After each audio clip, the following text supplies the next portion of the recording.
Monsieur Barbier, vous êtes représentant de Planète Chambre, et donc la question qu'on se pose, en fait, après cette visite très intéressante, c'est comment un mur peut-il supporter du poids alors qu'il est fait avec du chanvre? Bonjour, merci de cette question. Donc c'est vrai que les qualités du chanvre, c'est quoi? C'est son pouvoir isolant, d'une part, donc isolant au froid et au chaud, et ensuite sa capacité à bien gérer l'humidité de l'air.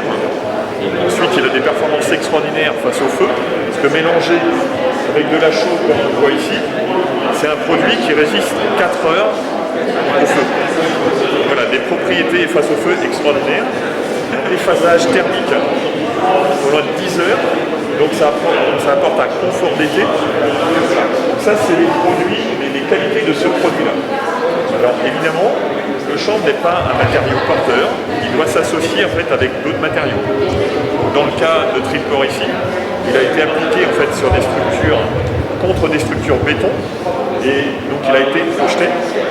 Ici en fait, vous voyez la solution maintenant qui est la plus appropriée et qui demande en fait un temps de construction le plus court possible, c'est en s'associant avec du bois. En fait, le bois, c'est lui qui va reporter, qui va supporter la charge et qui va assurer le côté structurel.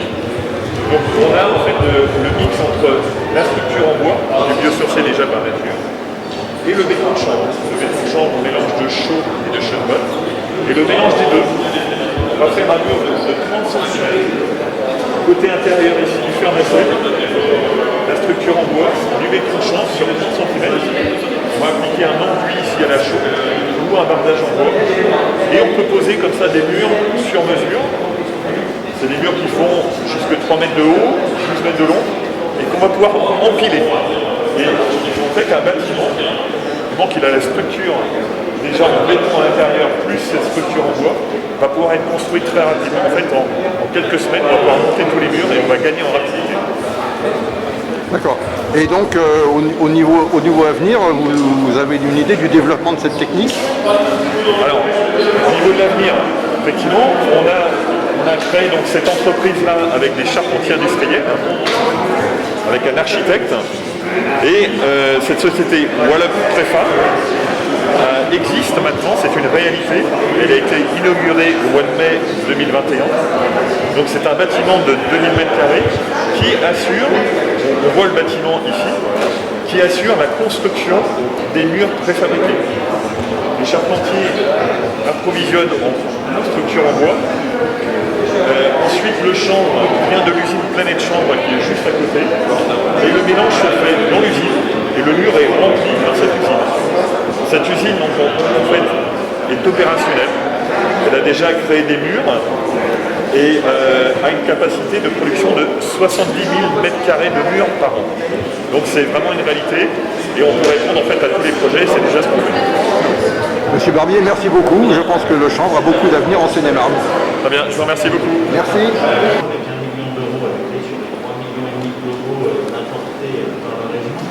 Parce qu'au fond, tu as souhaité pousser les curseurs d'aménagement vertueux.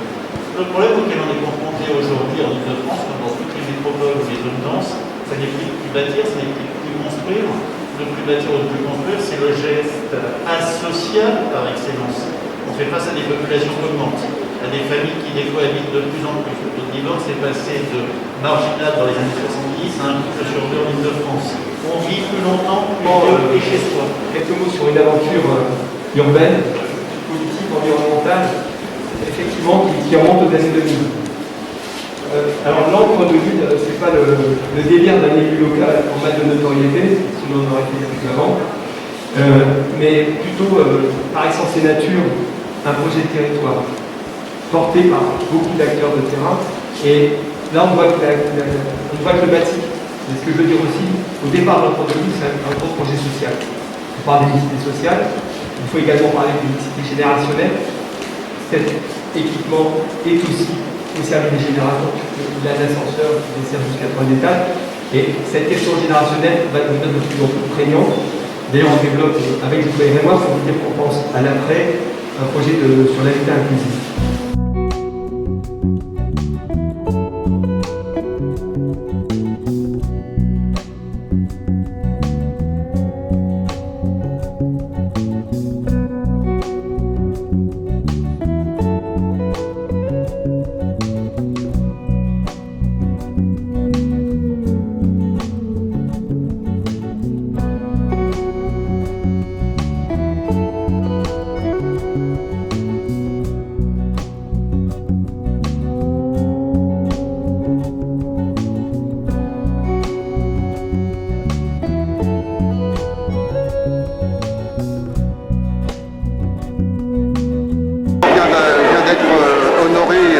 son implication dans le numérique avec la visite de ces métros.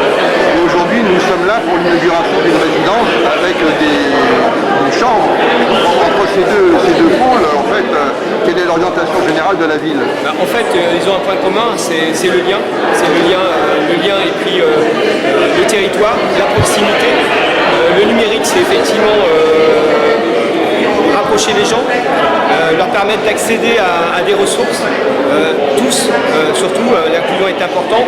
Et là, on est dans une opération qui est à la fois liée à la proximité, permettre à chacun d'avoir un toit adapté, un toit sain, mais également de travailler sur l'économie circulaire et un produit naturel qui vient du territoire, qui aussi fait travailler des gens, permet